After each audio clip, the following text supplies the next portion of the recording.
A lung cancer diagnosis is usually made after a sample of tissue is taken through biopsy and the cancer cells are seen and confirmed under a microscope. In rare occasions, a biopsy may not be appropriate to undertake in some patients who are too frail.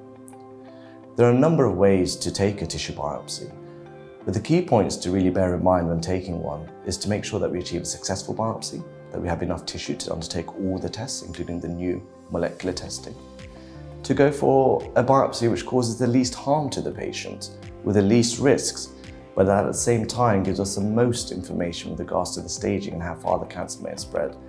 And most importantly, to perform a biopsy with urgency, so there's no avoidable delay. Now, there are a number of techniques to achieve this. This includes bronchoscopy and EBUS, which essentially allows us to pass a camera through the airways to sample and take a biopsy. Some patients undergo a CT-guided biopsy, which is essentially from the outside in via CT or ultrasound.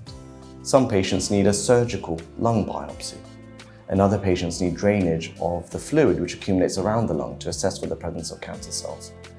There is a new technique called circulating tumor DNA, which is essentially a blood test which allows us to check for small fragments of DNA from lung cancer, and which allow us to identify any potential mutations which we can target.